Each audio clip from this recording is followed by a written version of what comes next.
Hello friends, good morning to everyone. Today we are learning about FY BCom Semester 1 and the subject is Financial Accounting 1.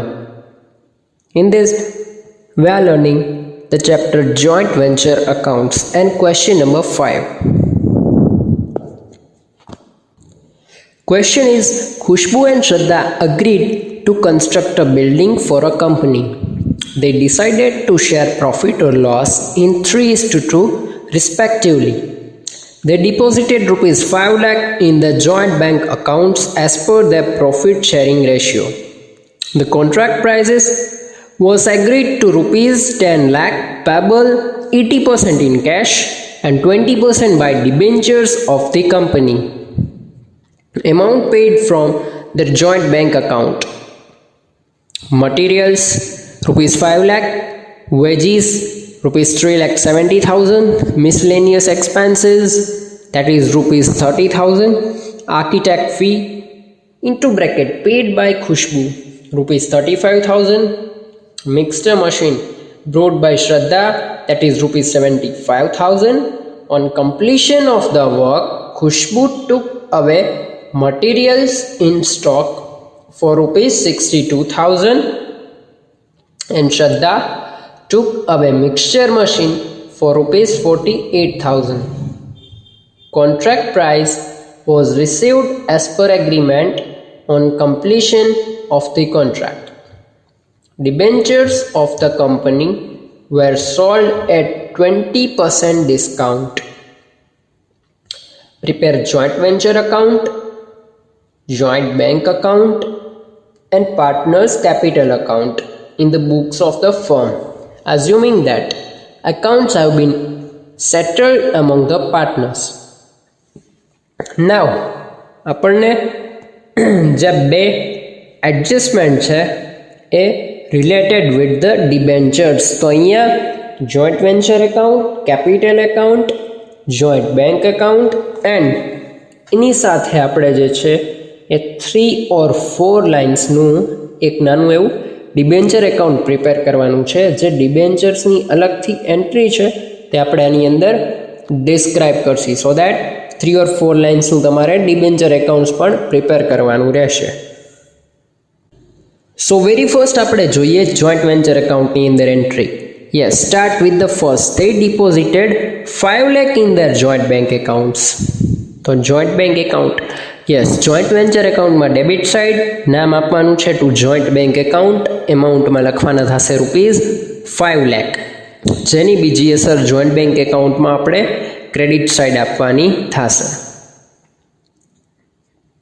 After that the contract price was agreed rupees 10 lakh. 80% કેશમાં છે, 20% ડિબેન્ચર્સની અંદર આપણે pay કરવાના છે. So that joint venture એકાઉન્ટમાં credit side જે કેશમાં pay કરવાના છે તેની સામે લખવાનું છે આપણે બાય બેંક ક્રેડિટ એમાઉન્ટ 10 લાખના 80% એટલે કે 8 લાખ, 10 લાખના 20% દેટ ઇઝ 2 લાખ. તો ક્રેડિટ સાઇડ બંનેની અસર છે. કેશ સામે લખ્યું છે બાય બેંક એન્ડ જે ડિબેન્ચરમાં એમાઉન્ટ પ્રોવાઈડ કરવાની છે તેની સામે લખ્યું છે by debenture. Okay, next. After that materials 5 lakh, wages 3,70,000 and miscellaneous expense 30,000. ત્રણેયની એન્ટ્રી જોઈન્ટ વેન્ચર એકાઉન્ટમાં debit side to joint bank account. 5 lakh, 3,70,000 and 30,000. Next is architect fee paid by Khushbu. So joint venture એકાઉન્ટમાં debit side પણ અહીંયા લખવાનું છે two ખુશ્બુ account. Amount છે 35,000 જે ખુશ્બુના એકાઉન્ટની અંદર તેની ક્રોસ એન્ટ્રી કરવાની થશે. After mixer machine brought by Shraddha 75,000. Yes, that is also joint venture account debit side to Shraddha account. પૈસા લખવાના થશે 75,000. Next is on completion of the work Khushbu took away materials in stock for rupees 62,000. and Shraddha took away mixer machine for 48,000.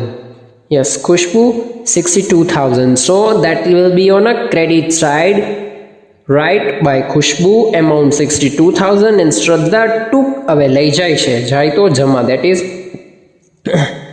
શ્રદ્ધાના એકાઉન્ટમાં તે વસ્તુ જે છે આપણે જમા બાજુ લખવાની થશે. It is 48,000. નામ લખવાનું થશે બાય શ્રદ્ધા. After that, contract price was received as per agreement on completion of the contract. Debentures of the company were sold at 20% discount. Debenture આપણી પાસે છે 2 લાખ, 20% that is 40,000. તો જોઈન્ટ વેન્ચર અકાઉન્ટમાં ડેબિટ સાઇડ એન્ટ્રી આપવાની થશે two debenture account 40,000 અને debenture નામ આવ્યું છે તો ડિબેન્ચર એકાઉન્ટમાં ક્રેડિટ સાઇડ એન્ટ્રી આવશે 40,000. સો આ રીતે આપણું જે જોઈન્ટ વેન્ચર એકાઉન્ટ છે એ પેક થાય છે. નાવ નેક્સ્ટ આપણે જોઈએ જોઈન્ટ બેંક એકાઉન્ટની અસર. તો વેરી ફર્સ્ટ આપણે જે બંનેની કેપિટલ છે 5 લાખ ડિપોઝિટેડ કરાવેલી છે તેને 3:2 રેશિયોમાં ડિસ્ટ્રીબ્યુટ કરીએ છીએ. એટલે ડેબિટ સાઇડ આપણને મળે છે ખુશ્બુના 3 લાખ કેમ કે એનો રેશિયો છે 3 ને શ્રદ્ધાના મળે છે 2 લાખ કેમ કે એનો રેશિયો છે 2, જે આપણે 5 લાખ રૂપિયાને ડિસ્ટ્રીબ્યુટ કરેલા છે. આફ્ટર જે આપણે 8 લાખ રૂપિયા એટલે કે કેશમાં જે કોન્ટ્રાક્ટ પ્રાઇસ 10 લાખ હતી એના પેબલ 80% હતા કેશ, તેની બીજી અસર આપવાની છે to joint venture account amount 8 lakh. Debit side આપણે એની એક એન્ટ્રી થશે.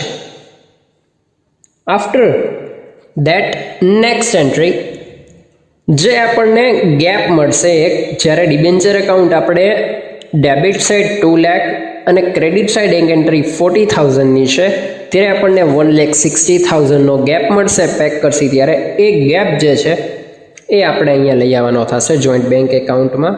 સો ચોથી એન્ટ્રી આપણી થશે ટુ ડિબેન્ચર એકાઉન્ટ, એમાઉન્ટ છે 1,60,000. નવ વાત કરીએ ક્રેડિટ સાઇડની. તો ક્રેડિટ સાઇડ આપણને આપેલું હતું એક્સપેન્સીસ. યસ, તો જે મટીરિયલ, વેજીસ અને મિસેલેનિયસ એક્સપેન્સ છે જે જોઈન્ટ બેંક એકાઉન્ટમાં પેડ કરવાના છે. So by joint venture account material plus wages plus miscellaneous expense ત્રણેયનો ટોટલ કરીને અહીંયા મૂકેલો છે 9 લાખ. નેક્સ્ટ એન્ટ્રી છે તે આપણે જ્યારે કેપિટલ એકાઉન્ટ પ્રિપેર કરતા હોય ને તેનો ગેપ આવે ત્યારની એન્ટ્રી છે. તે અમાઉન્ટ આપણને જે છે ગેપથી મળે છે બાય ખુશ્બુ અને by Shraddha. Now we go on to the capital account and debenture accounts. Now આપણે અસર જોઈએ કેપિટલ એકાઉન્ટની. તો કેપિટલ એકાઉન્ટની અંદર સૌ પ્રથમ આપણે બંનેની કેપિટલ છે ક્રેડિટ સાઇડ ત્યાંથી સ્ટાર્ટ કરીશું. By joint bank account 3 lakh and 2 lakh. Next one is આપણે જોવાનું છે કે એ બંને પાર્ટનર્સ દ્વારા કયા એક્સપેન્સીસ જે છે પેઇડ કરવામાં આવ્યા છે. સો ફર્સ્ટ આર્કિટેક્ટ ફી છે ખુશ્બુ દ્વારા 35,000. યસ, સો કેપિટલ એકાઉન્ટમાં લખો credit side by joint venture account into bracket expense. ખુશ્બુએ પે કર્યા છે 35,000 ને મિક્સચર મશીનનો એક્સપેન્સીસ શ્રદ્ધાએ પે કર્યો છે 75,000. સો એની અમાઉન્ટ થશે 75,000. બંનેની એન્ટ્રી કમ્પ્લીટ એક્સપેન્સની આપવાની રહેશે. ત્યારબાદ નેક્સ્ટ એન્ટ્રી જે છે તે આપણે ડેબિટ સાઇડ જે 62,000 અને 48,000 જે સ્ટોકની એન્ટ્રી છે પરચેઝની અને સેલ્સની, તેની બીજી અસર આપવાની થશે બાય ખુશ્બુ જે હતું. તો ડેબિટ સાઇડ આપણે લખશી ટુ જોઈન્ટ વેન્ચર એકાઉન્ટ. ખુશ્બુમાં કેટલા હતા તો કે 62,000 એન્ડ બાય શ્રદ્ધા તમે જોશો ક્રેડિટ સાઇડ જોઈન્ટ વેન્ચરની તો તેની સામે અમાઉન્ટ હતી 48,000. સો અહીંયા 48,000 અમાઉન્ટ પેક કરશી. જે ગેપ છે એ આપણને મળશે ત્યાં લખવાનું થશે બાય જોઈન્ટ વેન્ચર એકાઉન્ટ. ત્યારબાદ જે ગેપ આપણને પ્રોફિટથી મળેલ છે જોઈન્ટ વેન્ચર એકાઉન્ટની અંદર તે આપણે કેપિટલ એકાઉન્ટમાં ક્રેડિટ સાઇડ ડિસ્ક્રાઇબ કરેલું છે. તે ગેપ બાદ કરતાં આપણને જોઈન્ટ બેંક એકાઉન્ટ કેપિટલ એકાઉન્ટમાં મળે છે 3,09,000 ને 2,51,000, જે આપણે already joint bank account credit side તમને જે સમજાવેલું હતું તે એન્ટ્રી છે. ત્યારબાદ ડિબેન્ચર એકાઉન્ટમાં તો કે 2 લાખના ડિબેન્ચર હતા એટલે આપણે ડેબિટ સાઇડ લખેલા છે. ત્યારબાદ ક્રેડિટ સાઇડ 40,000 ગેપથી મળે છે 1,60,000. બંને બાજુનું ટોટલ ટેલી થાય છે 2 લાખ. આવી રીતે બધા એકાઉન્ટ્સના ટોટલ ટેલી થઈ જવા જરૂરી છે. Thank you.